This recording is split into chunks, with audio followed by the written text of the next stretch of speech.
Hi, Abram. Oh, scary.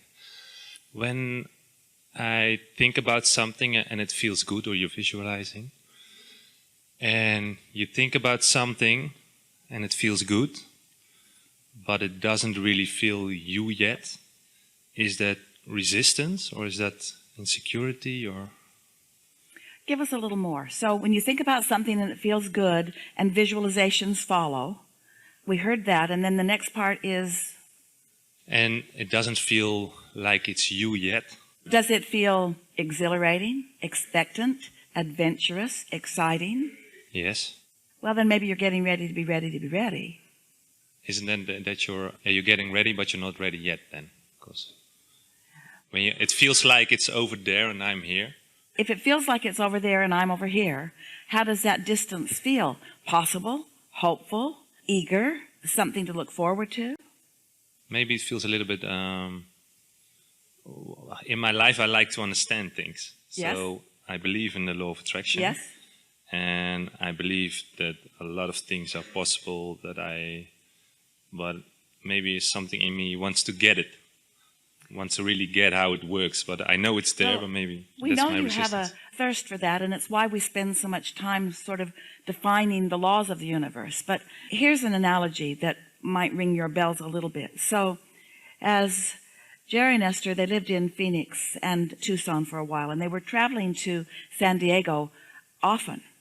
And about halfway between Tucson and San Diego is the city of Yuma, and there's not much there.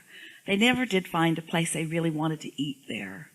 And it's just sort of out in the middle of nowhere, or at least that's the way it felt. But can you imagine if they're on their way to San Diego and they get to Yuma and they're so discouraged about not yet being all the way to San Diego. San Diego doesn't feel quite them yet. So they sort of freak out and get all nervous about it. And in doing so, they get disoriented and they turn around and they go back to Tucson. And so then they just go, Tucson, Yuma, Tucson, Yuma, Tucson, Yuma, Tucson, Yuma, never getting where they really want to be. And sometimes that's what people do with things that they care about, is that they're on their way and it's feeling pretty good, but they're not quite there and they know it.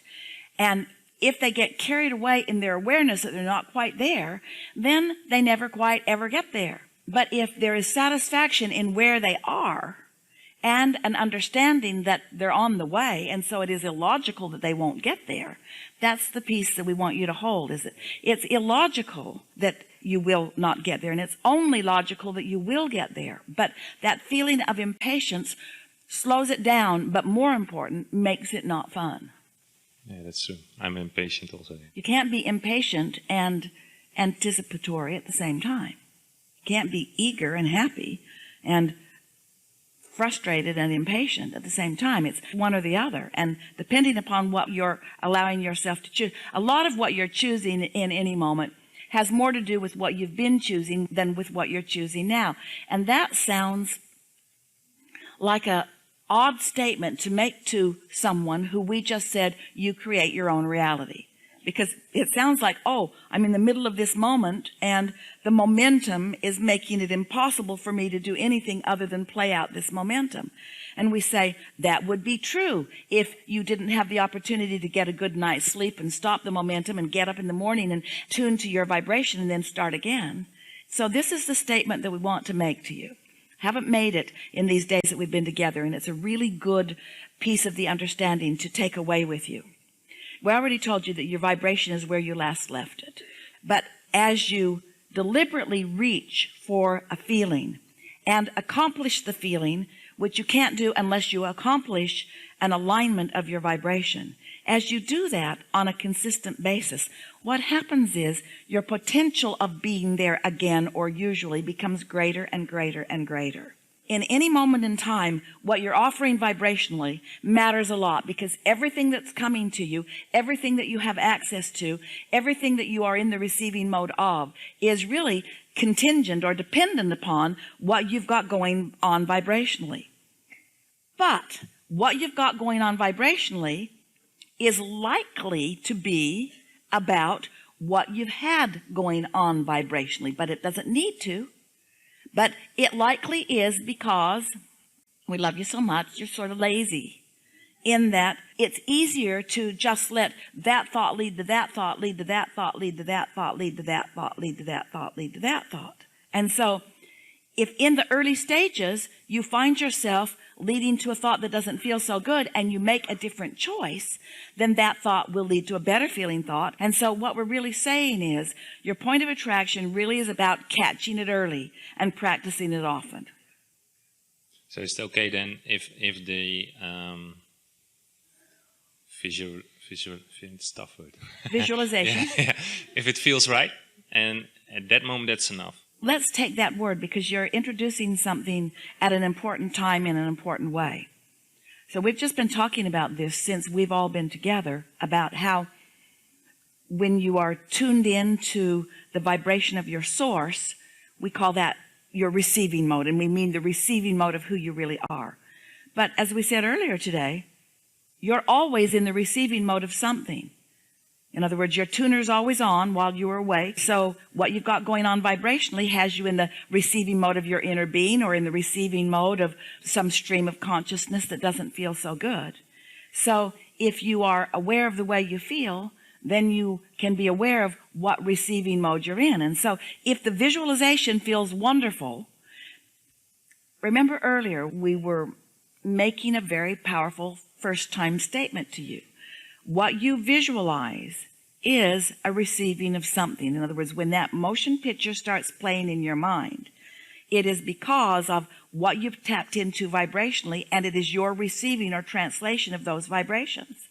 So the question we're asking you is those vibrations of your source connection, or of those vibrations from watching CNN or something? And so the only way to get good at discerning that is by caring about how you feel. And if the visualization feels wonderful, Esther remembers many years ago having a dream that felt so good that when she woke up, she tried to dream it again and again and again and again and again. And she wasn't able, in the absence of the dream, she couldn't make it happen. But she just kept remembering how good that dream felt, you see. And so you're receiving your dream, which is symptomatic of the vibration that is most often present. How's that? And you have complete control over that because you can decide what you think about. So that's enough then. If it is enough. Yeah. We have some beautiful cards, several different decks of them that are pointed at different subjects in your life. One is just a deck of cards about general well-being, and one is pointed toward financial well-being, and one toward relationships and so forth. And the publisher has found wonderful artists who have illustrated these, and Jerry and Esther have chosen, with our guidance, very specific phrases that are pure representation of source energy vibration on each of these subjects. So if you were to just sit and turn the cards and contemplate them just for a little while, you could set a vibrational tone that would put you in the receiving mode, and what would follow would be more visualizations and more good feelings. You see what we're getting at? There are lots of things like that. You could leaf through a magazine that is pleasing you on some subject that is important to you, or you could stand on the deck of the ship and just take in what's going on out there. There are many things that you could do, but it usually requires focus because there's a lot coming at you. And so if you set the tone of the focus that you desire, then what comes at you, you will sift and discern only the parts of it that are a vibrational match to you. You're tuning your receiver, you see. So when you receive them, it's better than try to sit and do it.